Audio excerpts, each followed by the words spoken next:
Okay, in this video I want to talk about section 4.10, and what we get in this section is a new problem for induction.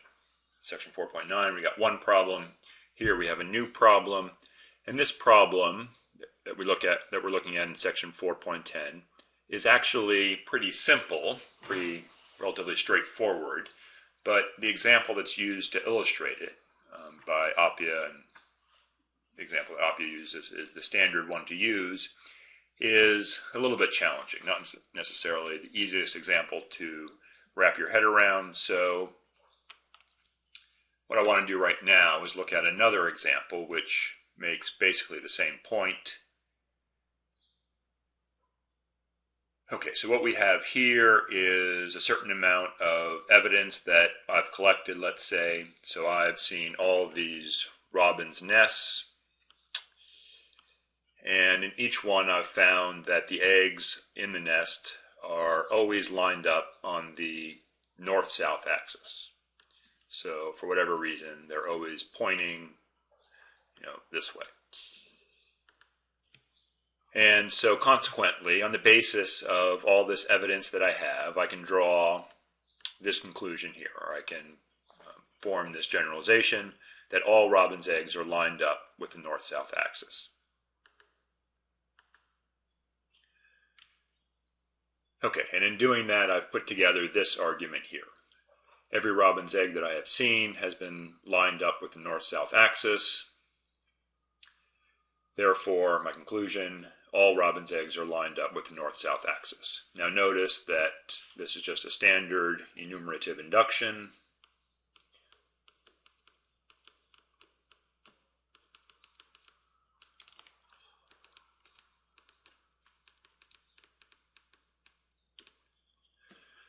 So I have some amount of evidence that every A that I have seen, so this is my A here, robin's eggs, has been a B. And so the B is what I have underlined.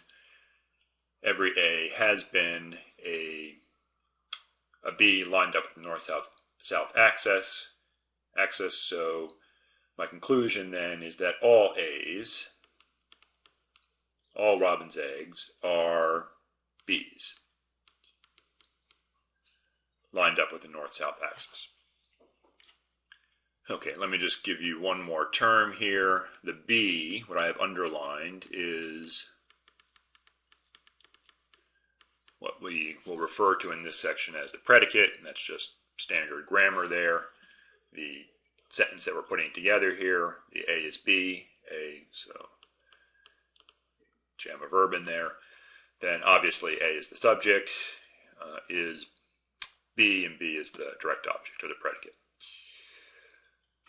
Okay, so the question then is, or the problem is, that I could very well, one way or another, it's possible that I could have the evidence that's stated in the premise. But it seems like I don't want to draw this conclusion. And so Appia makes this point on page 161. At the bottom there, Goodman produced examples where we had lots of evidence of the form, this A is a B, but we would certainly not think that the conclusion, all such A's were B's, was reasonable. And so you might, it's reasonable to say that even if we did have the information in the premise, we probably shouldn't draw this conclusion.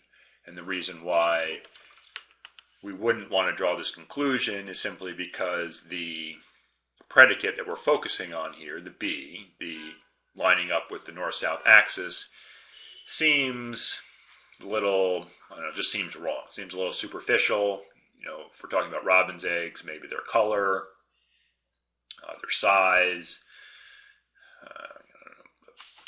the thickness of the shell, any of those things seem like reasonable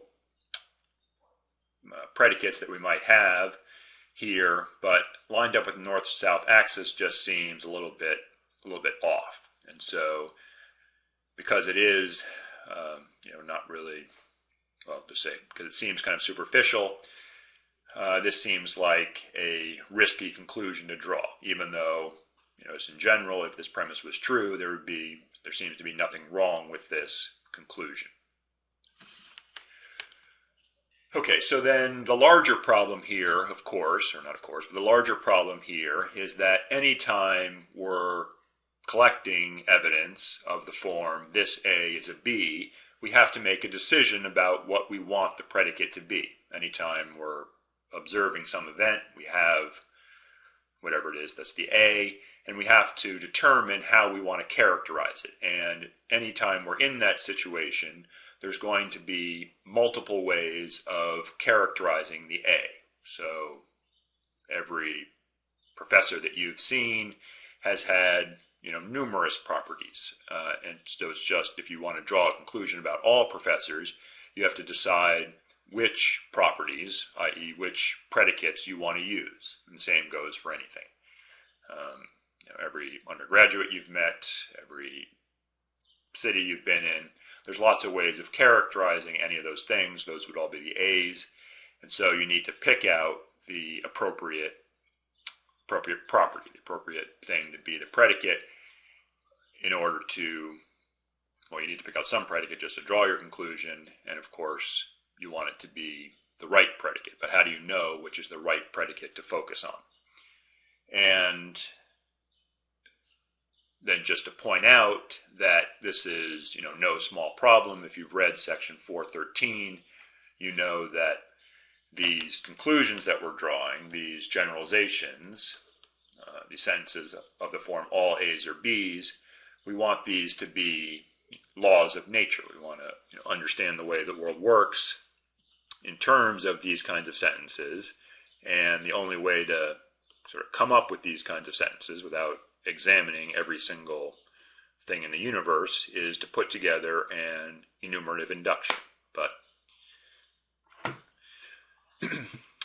enumerative inductions seem to run into these problems. This problem here, and then of course the problem that we talked about in section 4.9. Okay, so that's the background there. Let's turn now to this.